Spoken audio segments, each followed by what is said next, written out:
Good evening, ladies and gentlemen. It's great to see such a good crowd out here. I'm Richard Rogers, board member with Iowa Firearms Coalition, and a 2A activist for the last 16 years. I'm proud to have the opportunity to kick off this important event. Too many elected officials shy away from honest discussions of the Second Amendment. It has promised protection of our fundamental rights. That's certainly not the case with the three men you're going to hear from tonight. First of all, let's offer our sincere thanks to Tom Hudson and Ethan Settle, the general manager and the manager here at Crossroads Shooting Sports. Thanks for making this venue available. Crossroads management and staff have been a wonderful partner with Iowa Firearms Coalition since they first opened, particularly in, I think that was about 9 years ago now, particularly in hosting numerous events with IFC to educate legislators. I hope you'll all come back and enjoy everything I have to offer at this great facility. IFC has helped facilitate, and Iowa Firearms Coalition has helped facilitate and publicize this event, but I want to make clear this is not an endorsement of any candidate. IFC and our Political Action Committee don't endorse in primary campaigns. If other presidential candidates want to enter a similar forum, we'll be happy to listen. However, now my duties with IFC are over. And I'm with Governor DeSantis and have been since last spring. Since I was in junior high, which is obviously a very long time ago, I have been an activist for individual freedom and a constitutionally limited, fiscally sound government that is necessary to protect that freedom.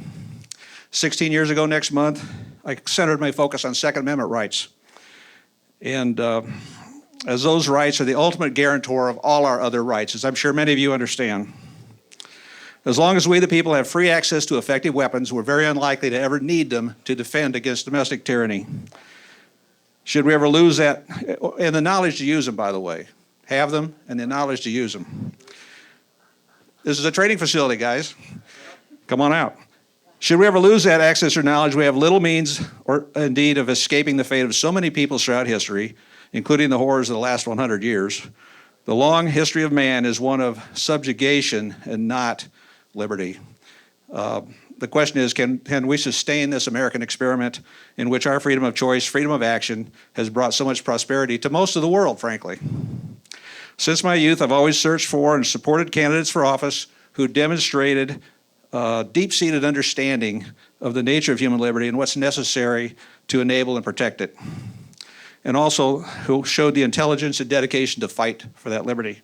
People like Barry Goldwater, Ronald Reagan, Fred Thompson, Ted Cruz. The three elected officials you're going to hear speak tonight are such rare men.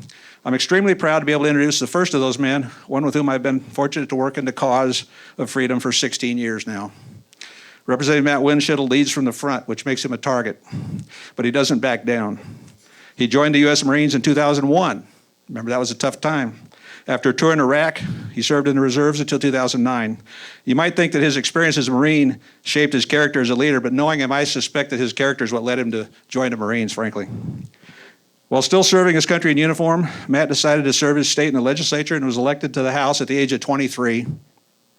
He could have chosen to be a quiet backbencher, but that wouldn't have served his constituents or honored those who designed our representative government. Instead, Matt took on not only the mundane tasks of governing our state, but took the lead on multiple controversial issues. You wonder why some of these things are controversial, but they tend to be. Issues of life and liberty. Essentially, when Matt entered office, the law of Iowa was, thou shalt not have a gun, except. And the major exception was if you had a permit to carry weapons. Except that, at that time, the county sheriffs had absolute discretion over whether to issue firearms permits, and they could put any restriction they wanted on them, and there was no appeal. Now, after many years of legislative efforts led by Representative Winshittle, if the state wants to deny you your right to possess or carry a firearm or other weapon, it must have one of a very few specific reasons. And there are very few places where you can't carry, and we're working to pare those down even further in this next legislative session. It took a very lengthy list of changes to get Iowa to this point. Perhaps Matt will want to highlight some of those victories, but they include shall issue weapons permits back in 2010, permitless carry in 2021, and the adoption after 12 years of effort of the Freedom Amendment that added strong protections for the right to keep bear arms to Iowa's Constitution for the first time. Matt's skills and dedication did not go unappreciated by his fellow legislators, and he soon rose to leadership positions in the House. In 2019, he was elected House Majority Leader, a position he continues to hold today. The job of leading so many Republicans must often seem like herding cats, but I know his colleagues hold him in high esteem. I want to also thank Matt's wife, Ivalise, and his two daughters for their willingness to share him with the rest of the state, particularly during those long winters when the legislature's in session. It's a great honor to welcome Representative Matt Winchittle, Majority Leader of the Iowa House and Second Amendment champion par excellence. Oh, there you are. I thought you were in the back.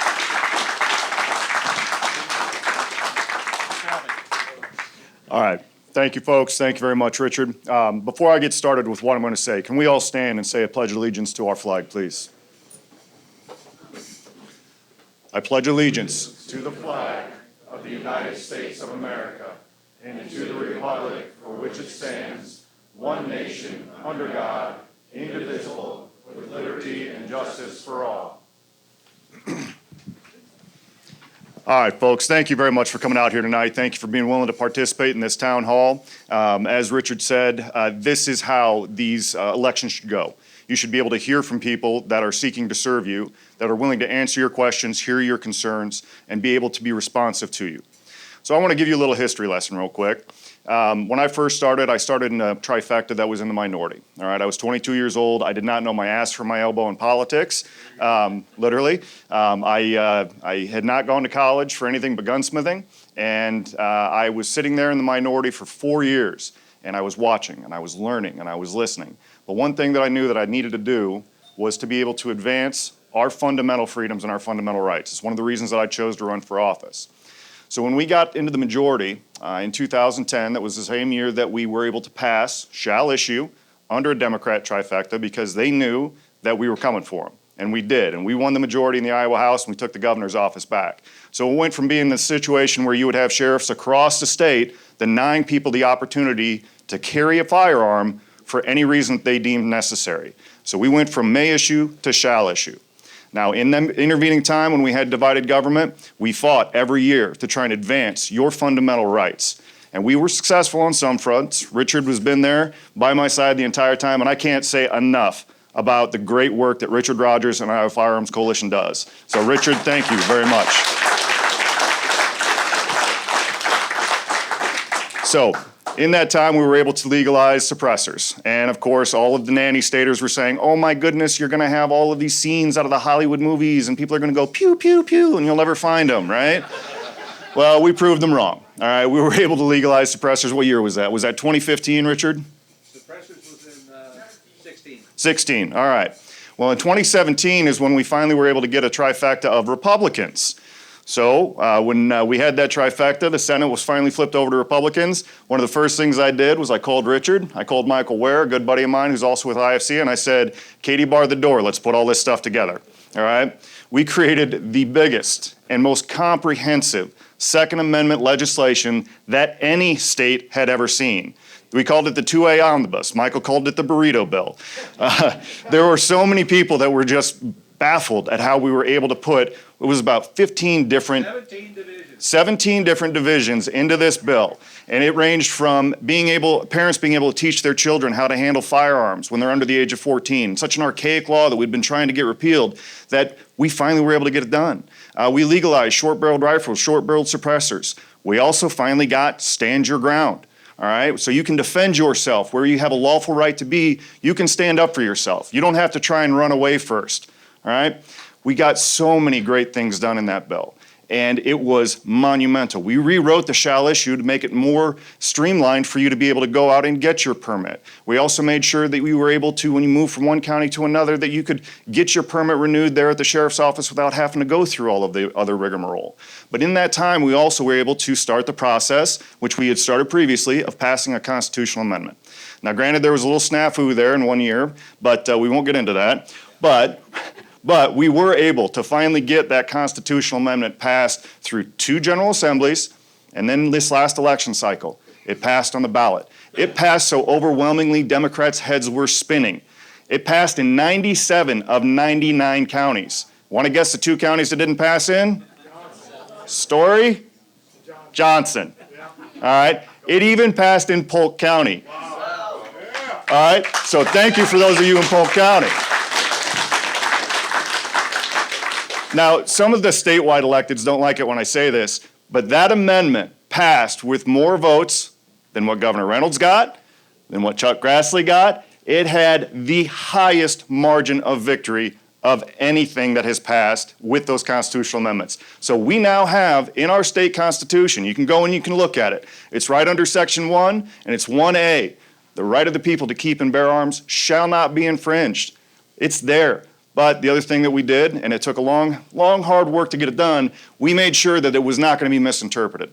We made sure that the courts were not going to be able to come in and say, well, they said it, but we're going to regulate it anyway. We made sure that a future General Assembly, if the pendulum swings back, is not able to come in and water it down. We said that any restriction, any and all restrictions, shall be subject to strict scrutiny. That tells the courts they have to put it at the highest level of judicial review. The state has to prove why they would want to restrict your right, and guess what? They're not going to be able to do it. Your rights are protected here in the state of Iowa with that constitutional amendment.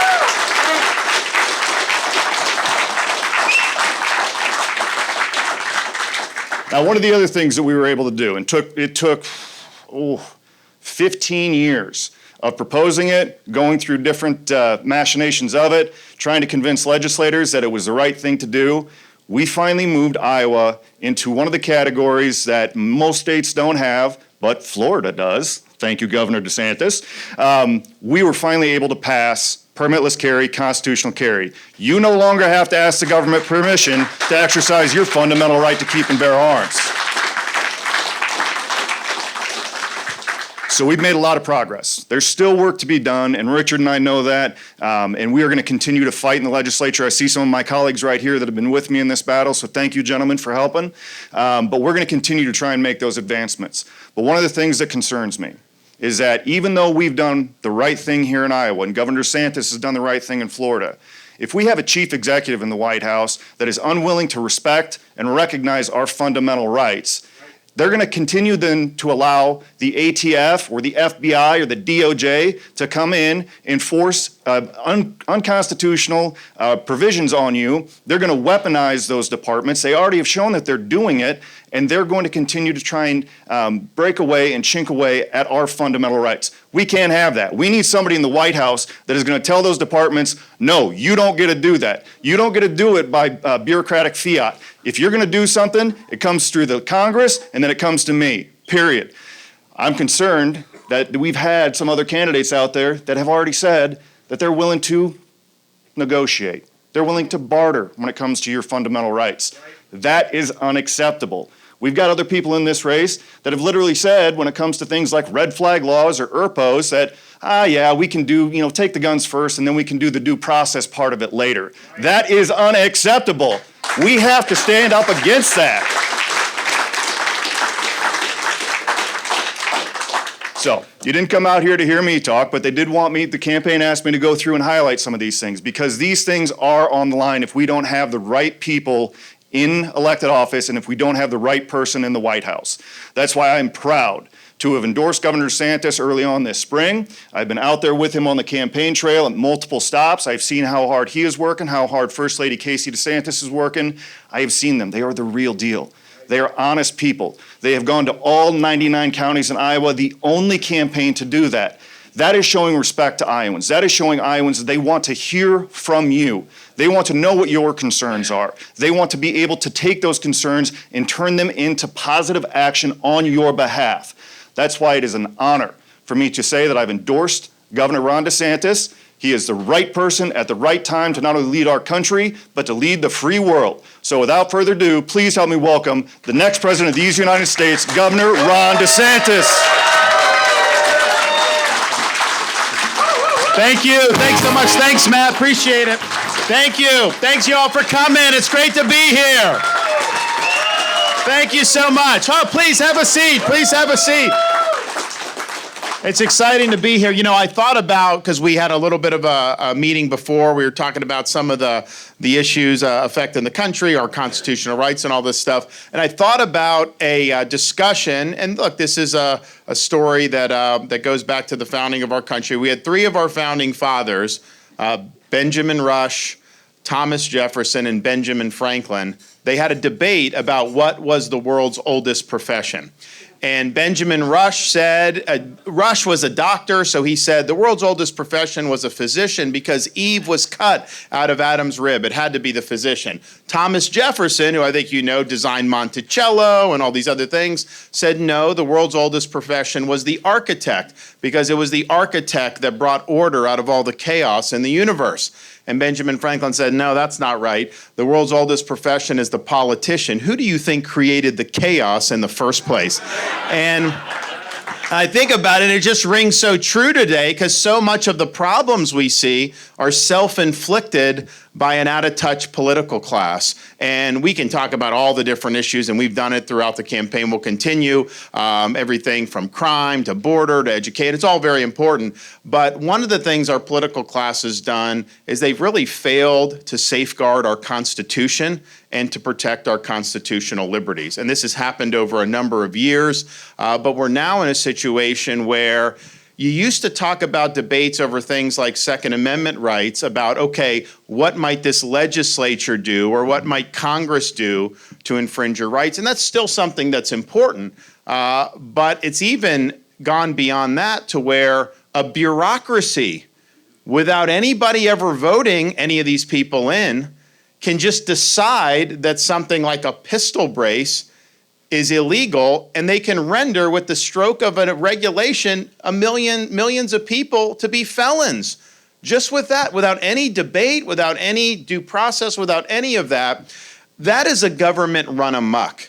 That is a bureaucracy that is not in tune with the constitutional design. The Founding Fathers created three branches of government. They did not create a fourth branch of government, an administrative state. And yet we have the administrative state doing this stuff, and it's not just in the realm of Second Amendment, it's in the realm of so many other things. But the fact that they could criminalize something through executive fiat, through a bureaucratic edict, without having any democratic debate, not having your representatives have to vote on that, that is a danger to all constitutional rights, not just the Second Amendment constitutional rights.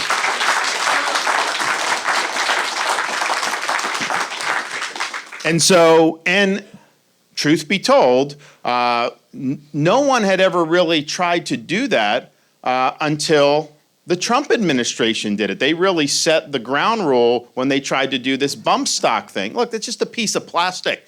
All of a sudden, people are going to be felons because they have a piece of plastic. So they tried to do it through the bureaucracy. The courts, I think, correctly are putting the kibosh on that, and I don't think it's constitutional to just simply rule something illegal like that. But that's what Biden's following. He's following that playbook. So this has been done in two successive administrations. When I'm president on day one, we are going to reel in this administrative state. We're going to reverse the pistol brace rule. It's going to be gone. You're not going to have to worry about that.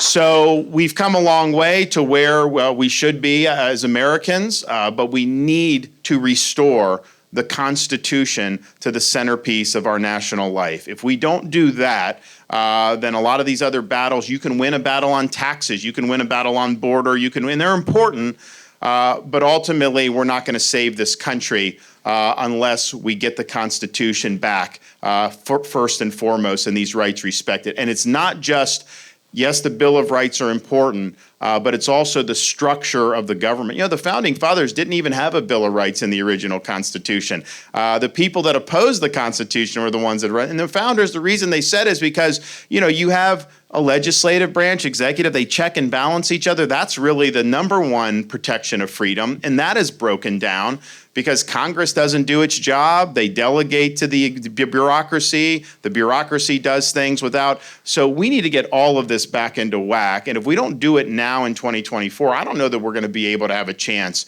to get it back in whack. So I'll be a president that will do that. I understand, you know, Matt can talk about this, but I remember taking the oath to join the Navy and commission. And you take that oath, and what they ask you to do is not even to defend the country or defend the homeland, it's to support and defend the Constitution. That's your oath that you take, and that anyone that wears a uniform can risk their lives for. So we need to do that. I'll be a president that will do that. We will respect and we will restore the Constitution of the United States of America, and that'll be a legacy far beyond 2 4-year terms in office. It'll be a legacy that will last generations. So I got a friend who's a U.S. congressman from Kentucky that I'm going to bring out here in a sec. He is somebody that is a stickler for the Constitution, and he takes votes that sometimes he'll be the only one of 435 to vote based on constitutional reasons. But that is the type of thing that, when you're willing to stand alone for what you think is right, is something that is admirable. And the time he did this better than any time in his career, and one of the most courageous things I've seen any elected official do, was when COVID hit. When COVID hit, you had March of 2020, Anthony Fauci assuming control of the government effectively, and basically saying that, the world was going to end, you can't leave your house, all this stuff. And basically saying, shut down the country and then have just Congress print $2 trillion and just pay everybody. I don't know what they thought would happen, but that was what they were going to do. But here's the thing. The Congress, the leadership in Congress, they didn't even want to have to vote on printing $2 trillion.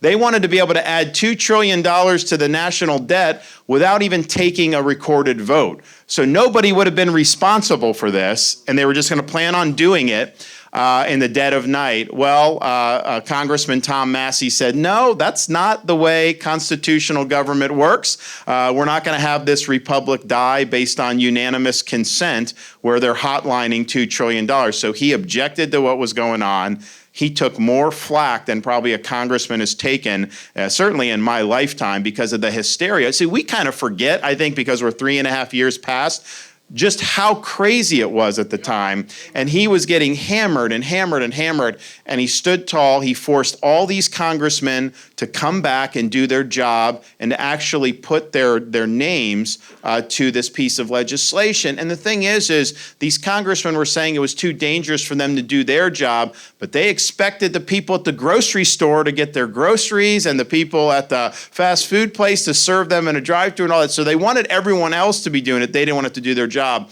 So he did it. He stood strong. But he said at the time, if you guys do this, you're going to pay people not to work. You're going to cause problems with the supply chain. You're going to create inflation, all and on down the line. And every single thing he warned about ended up happening in the United States of America. So I was proud of him for being willing to stand up at the time when very few were able to. And I'm proud that he's supporting me for President of the United States. And I want you to hear from him right now. So come on out here, buddy. Thanks, man.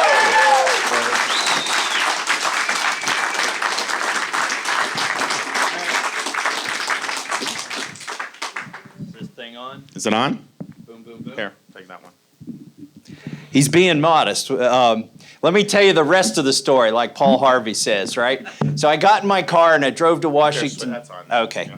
I drove to Washington, D.C., and I got there I left at midnight from Kentucky, and I got there at 9 a.m., and I stopped everything they were doing. Only one person had to object. And so they called everybody in from around the country, and we're sitting there ready to pass this bill, and I've got to watch the microphone and make a motion, and I get a call from 0000000. I'm like, who would have a phone number that's, oh, that's Trump. So I let it go to voicemail.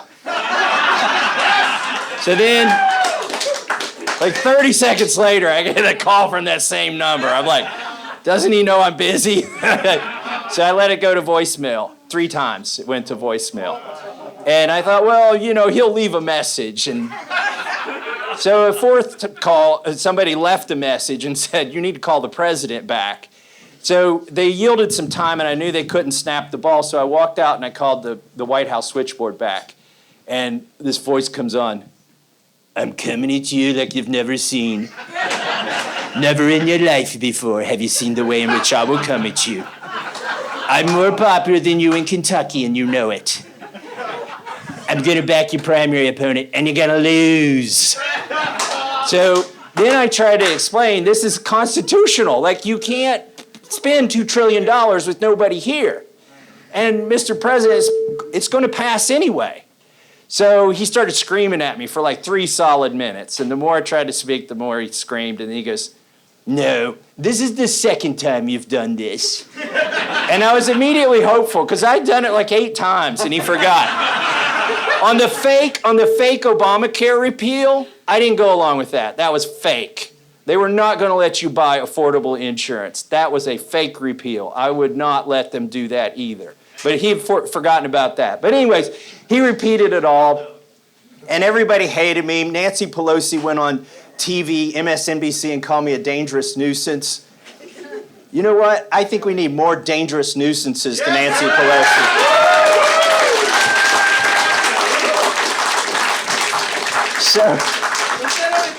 So Trump called me a third-rate grandstander on Twitter. Anybody remember that? So I walk off the floor. The world's crushing me. Fox News hates me. Drudge Report hates me. Like, everybody was hating me. And the media said, "What do you have to say for yourself? Your own president just called you a third-rate grandstander." And I said, I was very, very mortified by that and offended. I said, "I'm at least second-rate." So anyways, when everybody was hating me, I got a call from Florida. And I'm like, I think it was Daytona Beach, whatever your number comes up. And because I got a new phone and I actually lost his number. I didn't tell you this. But I'm like, well, maybe that's Ron. So I take it, and it's Ron DeSantis. And he said, "You know what? You're taking a lot of flack." He said, "And I know the polling on this. Remember, there were $1,200 checks for everybody. That was the cheese in the trap, okay? $1,200 was the cheese in the trap. But that bill was 80% popular with Republicans. And I was the only one who would oppose it. And this is the only guy who called me to offer support. And he said, you know what? It's wrong. And we can't shut our governments down. We can't shut our economies down. We can't deny our kids an education." He said, "I know the polling is against me in Florida." He said, "But I am going to do the right thing because in 2 years, people will know it was the right thing." And I said, man, I hope this guy runs for president someday.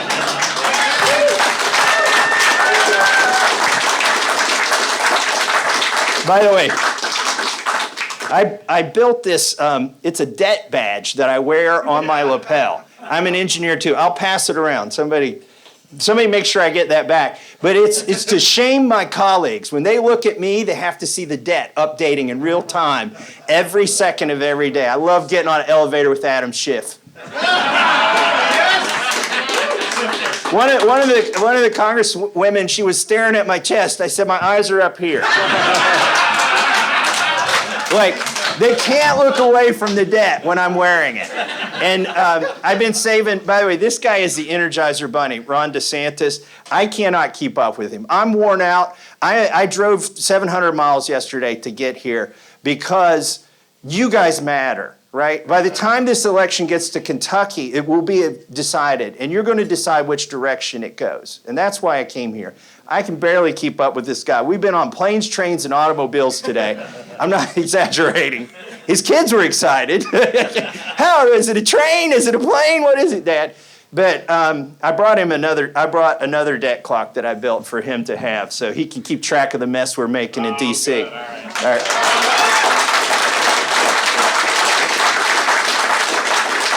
All right, this will be, and I know it's a town hall and we've got to quit speaking, so I'll sit down and let you guys drive the discussion. This will be the most pro-Second Amendment president we have had in 100 years, bar none. So please get him elected. Thank you. All right, we'll take some questions. Anyone got anything? I have that question, because of the bill you talked about. Yeah. Like, a lot of the things that were passed in that fight, that was a huge aspect of the inflation that we're dealing with. You know, as an economist, somebody who studied it and actually tutored it at a college level, like, a lot of the things that they were doing is actually a huge reason we had inflation, even before Biden got in. Now, I also think it was the worst possible plan that we could have done. what can we do, starting with you currently in office and going into, if Ron becoming president, what's the game plan? Because there's a lot of people here that can't make it, like, at all. Like, even Senator Rick Scott from Florida said that $750 extra a month for people in Florida, that's 90% of an SSI beneficiary's income. They're dying in ditches and abandoned buildings. What can we do to actually And the Fed. fix this? Yeah. Well, listen, the Fed did enable this, and here's what we did. It's worse than borrowing money. They created $5 trillion out of thin air under Trump's budget director, Russ Vought. And I give him grief for this. I call strikes and balls here, okay?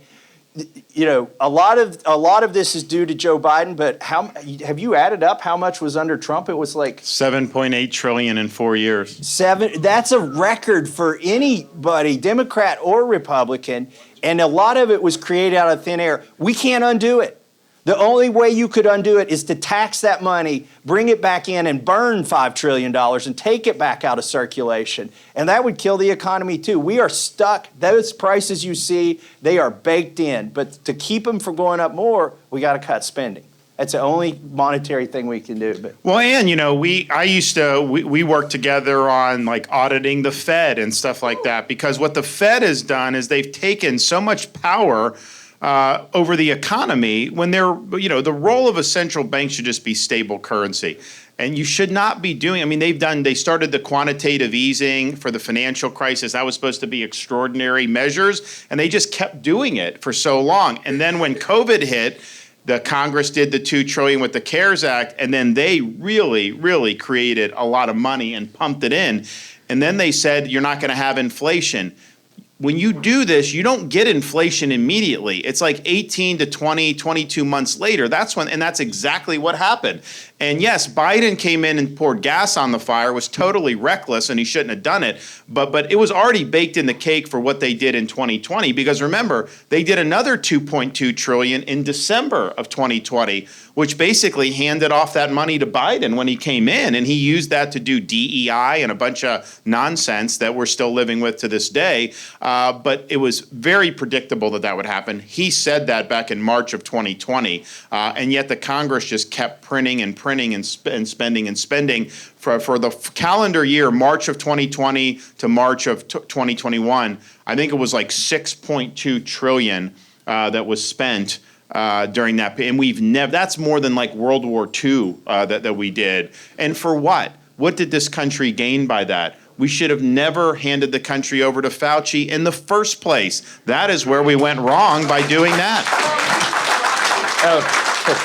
But I do think, so I agree, spending, all that stuff. And I think, look, he's willing to cut spending. There are other Republicans that are. There are not enough who are willing to, so we're going to need presidential leadership to force them. But ultimately, we're kind of set up for failure in the sense that even if we did do a good job with the budget, new people get elected in the future. A lot of times they undo it, right?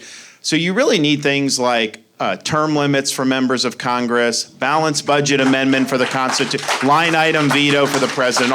I really think that those would be really good, positive reforms. But the other thing you could do to reduce inflation is to just reverse the Green New Deal and open up the energy for production, the oil and the gas. We have more of that than anywhere. It could be good for national security, drive down prices. You are seeing gas prices have gone down. I think a lot of that is because of overall economic weakness. I don't think it's because obviously Biden is trying to restrict, but it will go back up unless we open up. So that I would do that on day one, open that all up, federal lands, all this stuff. That would be good for consumers, but it would help drive prices in a better spot because the energy affects everything that's produced in this country. That reminds me of another phone call I got from Governor Ron DeSantis. He said Fauci and Birx are going around and using the imprimatur of the federal government. They're talking to state health officials and getting them to shut down the government. It's like scaring them into this. He said, I have banned Fauci and Birx from Florida. And I'm like, wait, can you do that? Wait. But what he meant is you can't ban them from going to the beaches, but you can ban them from talking to state employees, right? Yeah, so I mean, the thing is that they were doing all kinds of nonsense. and it was the kids in school. Oh, that was bad. Florida, especially like the summer of 2020, when we kind of had our first COVID wave, they were like, you've got, because at that time people thought when it went up, you had to shut down so that it would stop. And I knew these things had a natural cycle because I had looked at other parts of the world. So I'm like, we are not doing that. No way. I was probably getting hammered more at that point than ever, since I've been in elected office. But then we ended up right. Literally, Fauci said close. And like 2 days later, it was clear that Florida had peaked in terms of the thing. So like to close after it already peaked would have been suicidal. So he was wrong about that. But what really honked me off was that they were trying to get universities to police the students and not let them interact and stuff. And the thing is, these kids were at such low risk from this. So I put the edict out to our universities. I said, do not restrict their social lives. Let them go and be college students. Because what was happening in like the Northeast, they were isolating these college kids. That was leading to depression and anxiety, and suicides went up, and drug abuse. It was such ridiculous tunnel vision. And so you know what happened in Florida?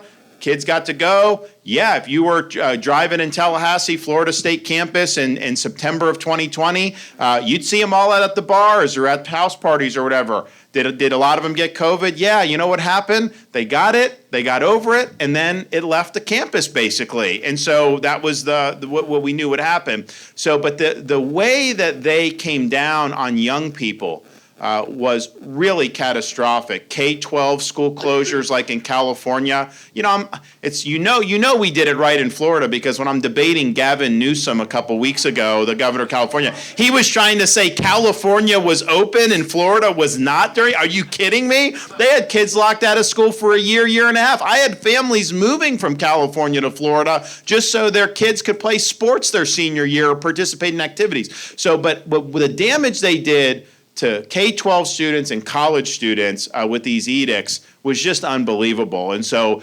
I was, a lot of Republicans aren't that popular on college campuses. I can tell you those students appreciated me for saving their college experience. They got to live like normal human beings. The governor mentioned a piece of legislation, the Green New Deal. Most of the bills we pass are like 1,000, 2,000, 6,000 pages. When I discovered the Green New Deal was 14 pages, I decided to read it. It took 5 minutes to read the Green New Deal, and when I got done, I realized why it's 14 pages. There's only 64 crayons in the big box. I have a question, and I'll try to organize it because I'm new to this. But right now I'm reading and seeing that the World Economic Forum and the WHO are wanting to vote in May to strip us of our sovereignty for health care, which I believe would lead to other things, and have worldwide immunization and things like that. So what is your view on the world, stuff like that, World Economic Forum?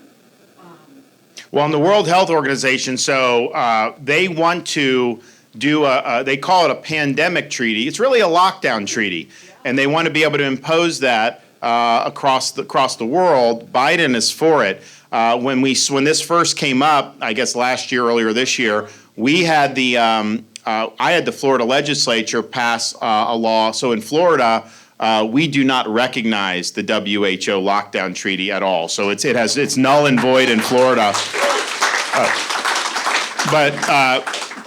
When January 20th, 2025, when I take office, that'll be a very easy decision for me to just take that lockdown treaty, rip it up, and throw it in the trash can. It'll be dead in the United States once I become president. And that goes for all this stuff coming out of places like the World Economic Forum. We've done things in Florida like kneecap ESG. We ban the imposition of a central bank digital currency, which is what they want to do. And honestly, it'll affect Second Amendment rights, really, because what they want to do with central bank digital currency, they want to eliminate crypto, they want to eliminate cash, and then force all financial transactions to go through this digital dollar that is controlled basically by the Federal Reserve. You will lose financial privacy on that, and what they will do is they will impose restrictions on what you can purchase. So for example, ammunition, they may not like that you've purchased, they may stop you. Gasoline, you may be doing more than they want. So they will impose basically a social credit score system. They will impose ways to force your behavior. And when I started raising the alarm about this, it was interesting because, the people at the World Economic Forum have admitted this is what they want to do. This is not like, but it was interesting. So I started talking about, and I use the analogy, sometimes government will do things and they're trying to be benevolent on the surface, but it's really a wolf in sheep's clothing. And that happens a lot. This is a wolf coming as a wolf. Like, if you don't recognize the threat to your freedom based on having something like this, then you just haven't been alive the last 3 or 4 years with what these elites have done. You remember the truckers in Canada, they started shutting down their transactions. The government did it, didn't have no right to do that. So I started raising the alarm, and it was like every media outlet, like New York Times, Washington Post, all these, DeSantis is peddling conspiracy theories about the central bank, and they were all doing this, and I'm like, okay, why would they all? Because this is something that they want to do, and they realize it would be a massive amount of power, a transfer of power from we the people to people that are elites in government. So we will, on day one as president, also nix this idea of a central bank digital currency. That is not going to happen in this country.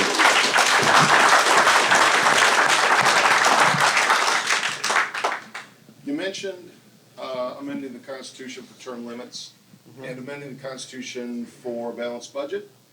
Maybe also I'd recommend amending it for a flat tax, but a president can't do that. Congress probably won't do that. So The states, yeah, Article 5, absolutely. State legislatures. Yeah, no, for sure. I mean, I think that there's 2 ways to amend the Constitution. 2/3 of the Congress, and then the 3/4 of the states ratify, or 2/3 of the states, and then 3/4 of the states ratify. And when you're talking about taking power away from D.C., of course Congress isn't going to do that. So Florida, we've already certified this stuff. I know a number of other states have certified, and I'll use the bully pulpit, we'll rally, particularly all the Republican states. This should not be a problem to do. And the thing is, things like term limits, they're very popular even with Democrat voters. It's not a partisan thing. I mean, these are important reforms. So yes, we've thought about how we would do it. We will put capital behind it, and we will put effort behind it, because I just think, I could go in and do the best job 8 years. He could do the best job in Congress, but it's like, what's the long-term trajectory of this country? And the incentives in Washington, D.C. Are not conducive to this country doing well over the long term. And yes, there are some people that will do the right thing when it's not easy, like Thomas did, like I've done in Florida. But you have to think most people elected in Washington are going to follow the incentives that are placed before them. They're not going to buck that for kind of a higher calling. That's just not what happens. So we got to change the structure. We got to change the incentives so that we can produce better outcomes over the long term. So yeah, I will put capital behind it. Yes, sir. Thank you. So you mentioned about the administrative state and how do you attack the administrative state? Because when you think about it, that's been one of the challenges, that we've got this bureaucracy, like you said, that makes regulations.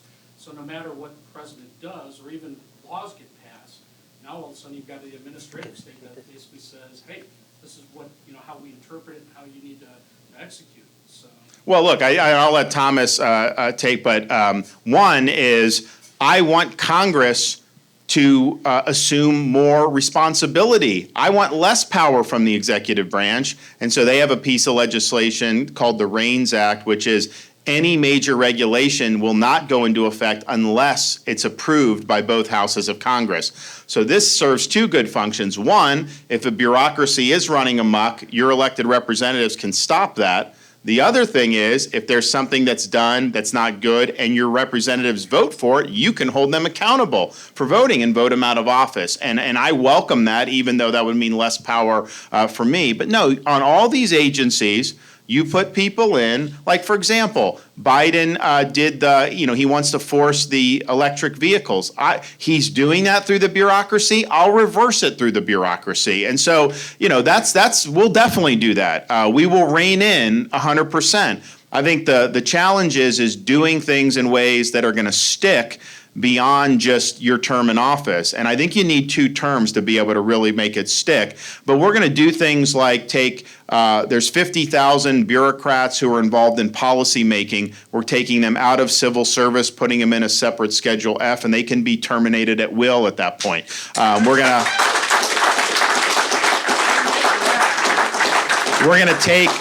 We're going to take agencies and parcel them out around the country. They should not all be accumulating power in D.C. What's happened is you have all this bureaucratic class in D.C., and they now function as a separate class of society that's separate and distinct from the American people. I look at something like the FBI and what's happened to that agency. If the FBI had been headquartered in Biloxi, Mississippi, I do not think you would have seen the culture develop the way it's been. I think it's been because it's been enmeshed in the D.C. politics and D.C. and Virginia, the personnel they've gone, all this stuff has created this problem over many, many years.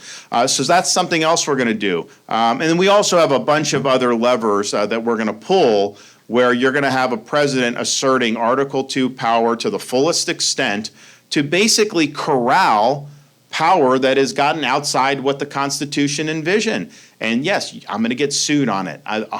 Everything I do, we will get sued on. We know that's what happens in Florida. Every single thing I do, they sue, and they try to find a liberal judge. A lot of times they'll rule against us, then we win on appeal. That's usually what happens. But like the U.S. Supreme Court, I think they'll back us on this, because it's like you can vote somebody in as president, and the bureaucrats just laugh at that. They just do what they want anyways. That is not constitutional government, and that will end when we're president. Yeah. Okay.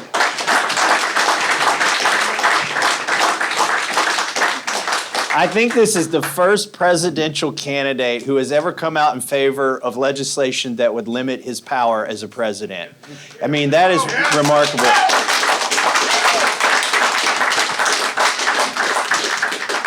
But, on the way over here, he was telling me about stuff he did in Florida, and I said, did you do that by executive order, or did you have to pass that through the legislature? And the answer was always, I got it passed through the legislature. And that's the hard work. That's the hard way of doing it. But it sticks. Everything that you've done that you put through the legislature will be in place after you're gone.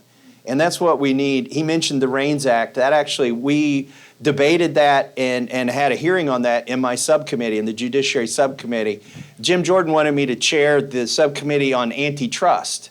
And I'm like, yeah, that's kind of complicated law. And isn't that the government going in and punishing, winners and losers, or picking the winners and losers? He says, I'll rename it to the the subcommittee on administrative law, regulatory reform, and antitrust. And I said, administrative law? That's like 95% of the government? You're going to give me jurisdiction over that? So I took it. And he's like, yeah, Massie, you can have hearings on raw milk or whatever you want. So I've been doing that. I've had a hearing on the fact that 4 meat processors control 85% of the U.S. market. And I've got a bill to fix that, to empower, not by going in and busting them up and having the government sit there with guards and say, are you colluding, but by giving small processors and farmers and consumers the power to get the USDA the hell out of their lives.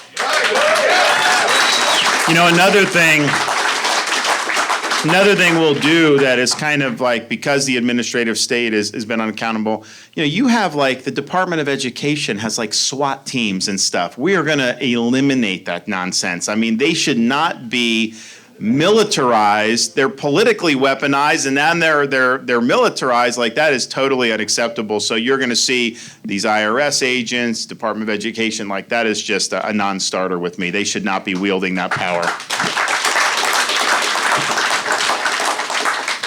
Governor, I wanted to tell you, as soon as I heard Congressman Massie was endorsing you, that guaranteed my vote. Oh, thank you, thank you. So I just want you to know that. To all the Ron Paul and Rand Paul caucus goers, and also there's a lot of liberty lovers in New Hampshire too, what's your message to those voters that if you just wanted them to know one thing about you before they vote? Well, I'll let Thomas answer that, but I think what he would say is that, we're talking about Second Amendment rights, very important. We talk about other things, but when was the time where our rights were most in jeopardy? It was during COVID. And who was willing to stand up? Very few. I was one of the ones that was willing to stand up, take the heat, take the attacks, to make sure that my people were able to work, go to school, and to be able to make their own decisions. We banned vaccine passports in the state of Florida. We banned COVID vaccine mandates on employment. And we made sure that that wasn't being weaponized against people. So I think in terms of liberty, that was the number one threat to liberty that we have faced, and certainly in my lifetime. And very few were able to stand up. And not only did we stand up, we beat Fauci on all these things. We made Florida the free state in this country. So my gateway into understanding the Constitution was actually the Second Amendment. And by the way, if you all didn't have constitutional carry, I wouldn't have come here today. But so thank you for getting that passed, okay, you guys in the legislature. But my gateway was the Second Amendment, and it was always my litmus test was you ask a politician about the Second Amendment, and if they start out their sentence with duck hunting, meh, I am not voting for you. I like duck hunting, that's great, but that is not what the Second Amendment is about. And if you don't understand the Second Amendment, chances are you don't understand any of the rest of that document, okay? That's still, and Ron gets it. But my litmus test is now different. After COVID, the day before they started 15 days to slow the spread, I could see this coming down. And I tweeted, I said, I fear that the infringements of our liberties in the next year are going to be greater than FDR's internment of Japanese Americans in camps. Now, I did that to kind of upset the Democrats and remind them that, like, the tyranny came from their president, right? So they got mad at that, but unfortunately what I said was true. Like, all of our, and there still are Republicans, they're still presidential candidates who don't get this. They do not. There's one presidential candidate who was responsible for perpetuating some of this tyranny, okay? And I was taking the brunt of that. And then there's some candidates, we don't know where they were when COVID happened, right? I think they were trying to sell drugs and, and more data to the government on people. Okay, and then there are just people who went along to get along, okay? All of those people constitutionally are disqualified for service.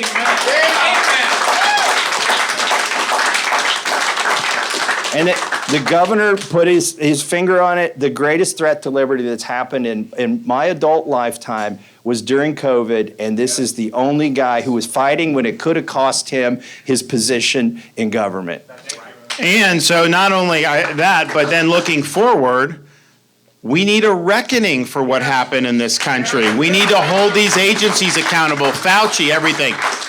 Because right now, they would do the same thing all over again. Yep. They'd run the same playbook. And we need to make sure that this will never happen in our country ever again. I'm the only one running who will do that. I'm the only one that even talks about doing that. The rest want nothing to do with it. They do not want to upset the apple cart. They don't want to upset their buddies in some of these industries. But look, I mean, we have a responsibility. You think about the 21st century. We've had three major events, I think, in America above all else. 9/11 and the wars that followed, the financial crisis and the Great Recession, and then COVID. And of all three of those, COVID had the widest impact across the country because, some people got COVID, obviously people got sick, obviously there were deaths, which is a huge thing. But then even people that never got it or never knew they had it, they were restricted or they were implicated some ways in many of these places around the country. So we've got to have a reckoning. I'm going to bring the reckoning, and this country's going to be better off for that reckoning.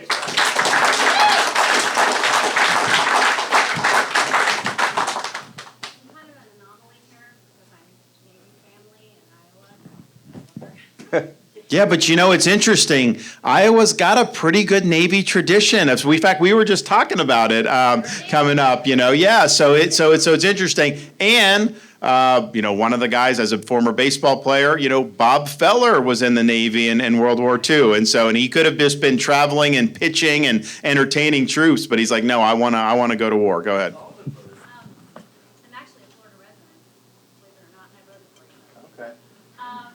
Well, can you switch to Iowa by January 15th? Is that legal? I will be voting in the Florida primary, definitely, so I'll vote for you there.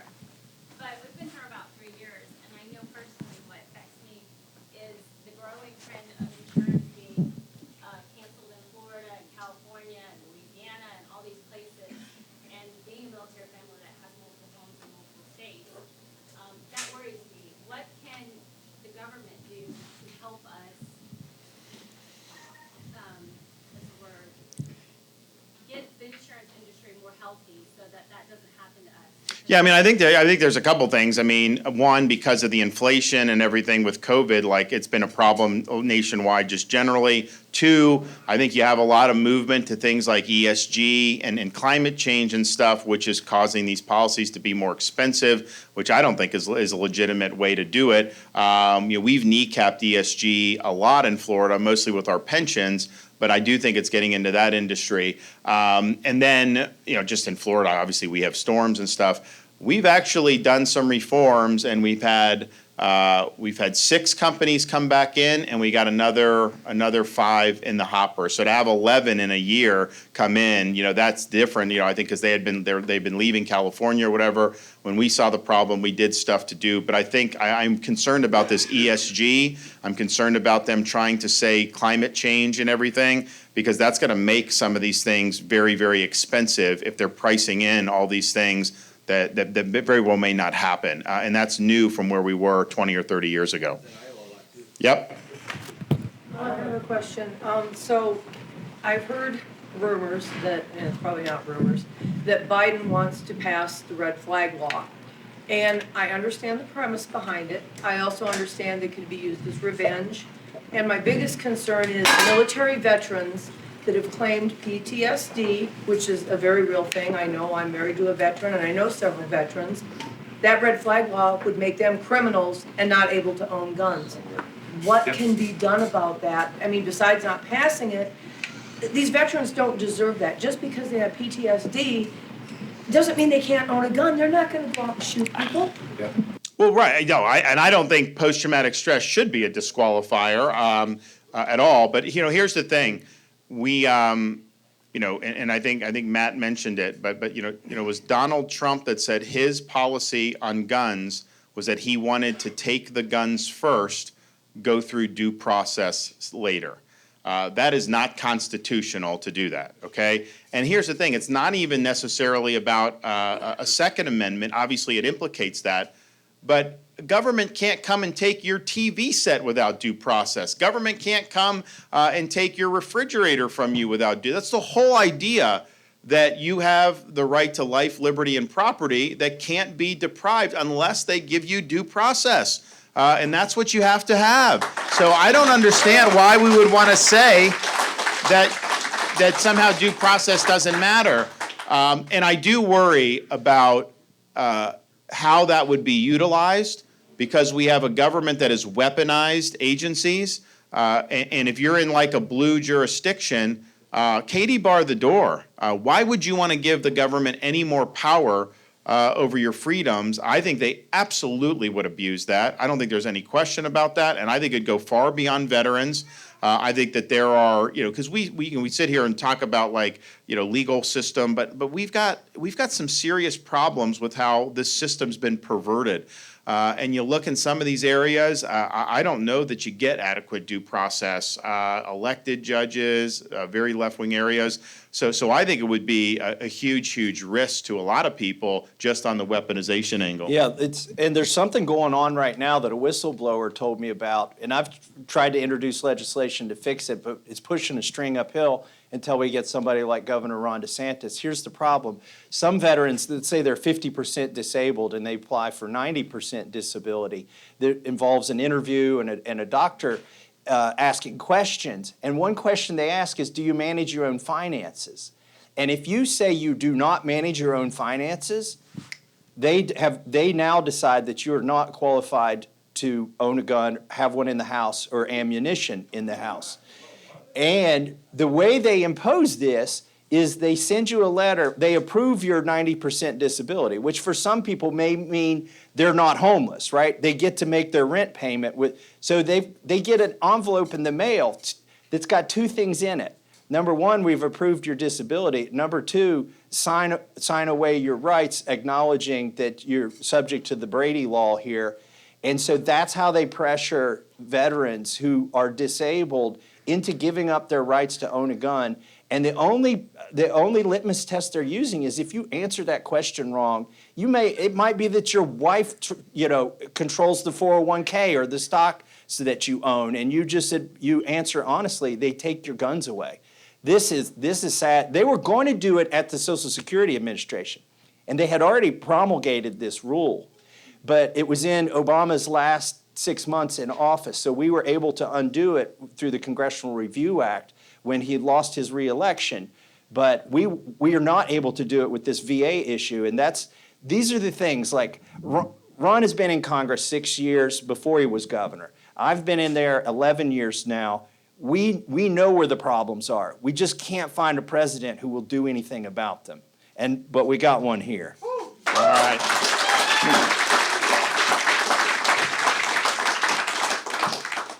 Governor, it's an absolute pleasure to get to talk to you. I think Florida is super lucky that you won in 2018. Otherwise, 2020 would look completely different over there. My question is, obviously, as you know, big countries have soft power and they exercise that across the world, right? China and Africa. China, sadly, Confucius Institute here in the U.S. As the U.S., we've got the freaking pride flag at embassies across the country. Yeah. The pride flag at the White House being centered with two American flags next to it. As president, how do you sort of envision how you would exercise the country's soft power? Because obviously that brings some certain advantages to our allies across the country. They kind of they're seeing what Russia is doing, but they tend to align with Russia on certain values that Americans used to have. They're sort of seeing what the country is portraying across the world, and they're not really into that. Well, clearly, when I'm president, our embassies are going to fly the American flag. They're going to fly the That's it. I mean, this is ridiculous. And so that's what we'll do. So you can count on that. Look, China. I've actually done something about and you're right, China is doing this, and I've actually done something about it. So, for example, in Florida, I banned China from buying land in our state. I don't want them buying farmland, land near military bases, none of that. So we just said no, and we have every right to do that. We ejected them from our universities. We got rid of the Confucius Institutes that they put in to try to spew the propaganda. We've also done things on trade secrets, all this other stuff. But China has really effectively used their power to exercise authority over our own society. They have police stations, their own police stations in our country where they police Chinese citizens who are here. Why you would let that happen, I have no idea. I don't think there's any authority to do it. So we're going to be, I think, good as president on combating the influence of the CCP throughout this country. And I think it's a really, really important. Yes, the hard power. We have to have more hard power than them in the Indo-Pacific. Yes, the economic relationship needs to change where we're not so dependent on them and intertwined with them, and we'll do that.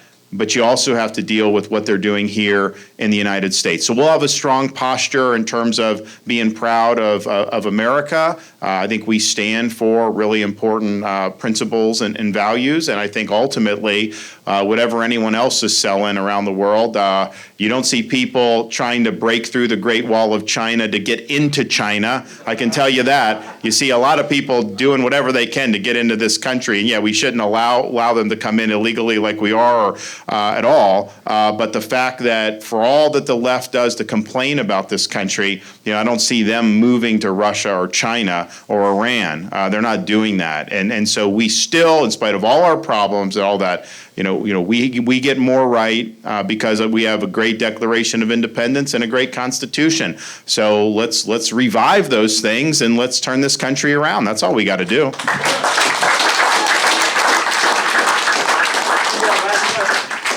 As president, how will you protect the rights of gun rights in the states like California that seem to want to ignore it?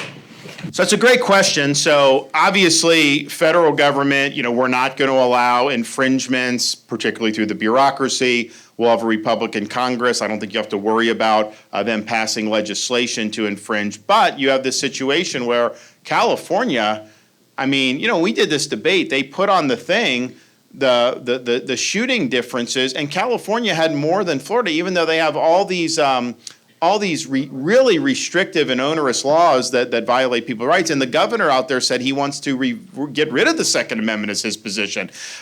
So how do you do that? Yeah, you're not doing harm and you're protecting you from the federal government, but the state governments are doing that. One thing is, I think, the type of judges that you're appointing on the courts. And we've had judges who may be more conservative on a lot of things, but just have not wanted to really deal with firearms cases for whatever reason.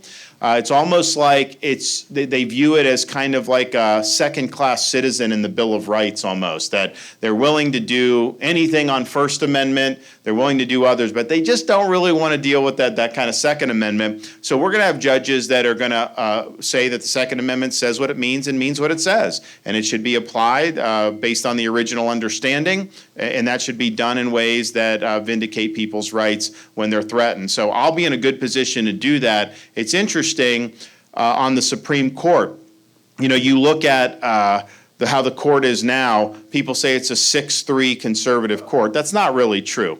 You have 3 liberal judges who will always be in lockstep on any high-profile case. You don't even have to worry. You just put them down.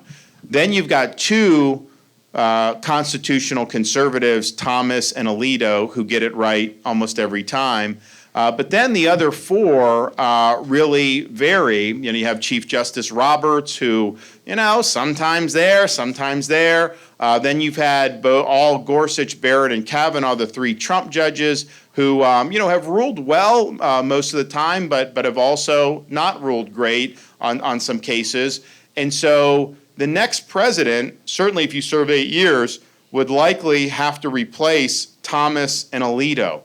And so when you're doing that, if you replace them with the justices similar to what Trump appointed, that actually moves the court to the left because they've set the standard. So I'm in a position, having kind of understanding these issues, I'll be able to appoint, first of all, you're never going to find someone as good as CT. That's just not going to happen. But somebody in that mold who understands the original understanding of the Constitution and is willing to rule correctly when the media doesn't like it, the left doesn't like it, and all on down the line. And so you can count on me to do that. I think you may be able to appoint 4 over 8 years and really leave a legacy of a court for 25 years. Because if we don't win the election and the Dems come in, they're going to be able to undo the progress on the court probably in the next 4 years. And that will be a liberal majority that will run roughshod over this country. Here's the thing. We used to complain about some of these liberal judges like Ruth Bader Ginsburg or whatever. The people that are coming out of these law schools now are much, much more ideological and extreme than what was being produced 50 years ago. And so that's where the left's going to look, and it'll be a massive transfer of power from the American people to likely just five liberal unelected judges. So I know that in 2016, the court was front and center for a lot of conservatives because of the death of Justice Scalia. We knew that there was going to be an appointment that needed to be made, and that certainly was a big motivator for me. And I remember at the time, there's a lot of conservatives that did not necessarily want to vote for Trump, and my argument was, look, do you want Hillary to replace Scalia, or do you want Trump to do? He has a list. He says he's going to pick from it. And so that caused a lot of conservatives to go out and vote when they maybe weren't as hot on doing it. But I think the court in this election is going to be huge. I think it goes to the rights in the states to make sure that the federal Constitution is enforced, and it's going to have so many more implications on and on down the line. So I will get those appointments right for you. You're not going to have to worry about me putting somebody on who then disappoints us like we've seen throughout history. Well, listen, we're out of time. I want to thank everyone for coming. I know many of you have signed up to support us, and I thank you for that. If you haven't, I hope you'll sign up to commit to caucus for us before you leave today, and I hope everybody is willing to go work your friends, family, your neighbors, your coworkers to bring out more support for us on January 15th. You decide who the next president's going to be. The media doesn't get to decide. The pundits don't get to decide. You here in Iowa get to decide. And with me, you have somebody that is earning it, that is showing up, answering questions, doing what it takes, because that is what you deserve. Somebody that shows up, listens to you, and will take all that great wisdom up to Washington so we can drain this swamp once and for all. Thank you all. God bless.